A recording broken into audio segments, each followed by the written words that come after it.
ప్రభునందు ప్రియమైనటువంటి దేవుని పిల్లలకు ప్రభు అయిన యేసుక్రీస్తు వారి నామంలో వందనాలు, శుభాలు మీకు తెలియపరుస్తున్న ప్రియులరా.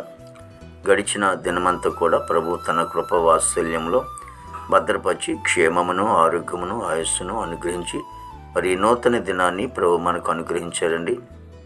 ఈ 2026 సంవత్సరము 1వ నెల 21వ దినాన్ని ప్రభు మనకు అనుగ్రహించి మరి రోజు దేవుని వాక్యం, వనకుడి వారి ముఖము చూసి బెదరకుడి, మీ కొరకు మీ శత్రువులతో యుద్ధము చేసి మిమ్మును రక్షించువాడు మీ దేవుడైన యెహోవాయే. ద్వితీయోపదేశకాండము 20వ అధ్యాయము 4వ వచనం అండి. వాక్యము నమ్మదగినది, పూర్ణాంగీకరణకు యోగ్యమైనది.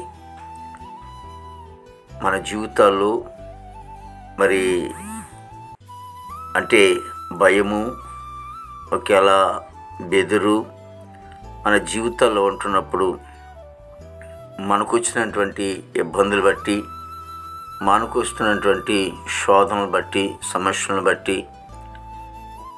మనతో ఉన్నటువంటి శత్రువైనటువంటి వాడితో మనకున్నటువంటి అధైర్యాన్ని బట్టి మనం ఒకేలా కృంగిపోతున్న సమయాలలో, ఒకేలా అధైర్యపడుతున్నటువంటి సమయాలలో ఆనాడు ఇశ్రాయేలుతో మాట్లాడుతున్నటువంటి దేవుడే ఈరోజు మనతో కూడా మాట్లాడుతున్నటువంటి మాట ఏంటంటే, నువ్వు వణకుకుడి, బెదిరిపోవద్దు. ఎందుకంటే మన కొరకు యుద్ధం చేసేవాడు మరి తండ్రి అయినటువంటి దేవుడు అనేది అక్కడ మాట్లాడుతుంటున్నాడు. కాబట్టి ఆయన మనతో ఉంటున్నాడు. దేవాది దేవుడు, సృష్టికర్త అనే దేవుడు నన్ను మరి తన స్వరక్తమిచ్చి సంపాదించినటువంటి దేవాది దేవుడు మన పక్షాల నుండి మరి యుద్ధం చేస్తున్నప్పుడు మనం ధైర్యంగా ఉండి మనము నిలిచి ఉండాలని దేవుని వాక్యం సెలవిస్తోంది. కాబట్టి ఏ విషయంలో కుంగిపోకుండా, ఏ విషయంలో కూడా అధైర్యంలో ఉండిపోకున్నట్లు దేవుడు మన పక్షాన ఉన్నాడు. కాబట్టి మన జీవితంలో జీవితాన్ని ప్రభు అనుగ్రహిస్తూ ఉంటాడు. కాబట్టి ప్రార్థన చేసుకుందాం. మహాపరిశుద్ధుడు, ప్రేమగల తండ్రి, కృపల యేసు నీకు వందనాలయ్యా, స్తోత్రాలు చెల్లిస్తున్నాం ప్రభు. గొప్ప దేవుడు, ఆశ్చర్యకుడు, నీకు వందనాలు.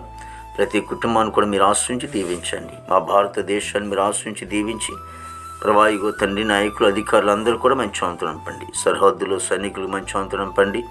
ఆర్మీ బృందానికి అంతటి కూడా మంచి ఆంతరం పండి. యవన బిడ్డలందరిని బట్టి నిశంలో ప్రార్థిస్తూ ఉన్నాము. త్రాగుడు, గంజాయి, పాన్పరాకు, గుట్కా, డ్రగ్స్ వల్ల ఎంతోమంది అవి ప్రభా అలవాటు చేసుకుని ఎంతోమంది ప్రభా నష్టపోతున్నారు నాయన. ప్రాణాలు కూడా కోల్పోతున్నారు ప్రభా. ఇగో తండ్రి, యవన బిడ్డలను లేదా అవి వాడుతున్నటువంటి బిడ్డలను ప్రభా అసహాయం కలిగించి వాటి నుంచి విడుదల పొందేటట్లుగా ప్రభా దయచేయండి. నీ రక్షణ మార్గంలో నడిపించుకొని, నీతి మార్గంలో నడిపించుకొని తండ్రి. ప్రభా ఇగో తండ్రి, ఉద్యోగస్తులందరూ కూడా మంచి ఆలోచనతో నింపండి. ప్రభా ఇగో రాకపోకలు మీరు తోడుగొనండి తండ్రి. చదువుకునే బిడ్డలకు కూడా మంచి ఆలోచనతో నింపండి.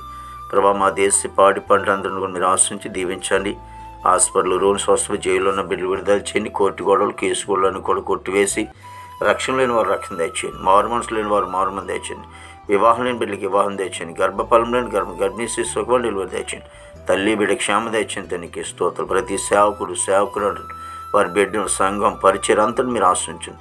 ఈ దినమంతా కొన్ని విశేషమైన కృపతో నింపి నీ నామానికి మాత్రమే మహిమ తెచ్చుకొస్తాను. యేసుక్రీస్తు వారి దివ్యమైన నామములో అడుగుచున్నాము తండ్రి. ఆమేన్, ఆమేన్, ఆమేన్.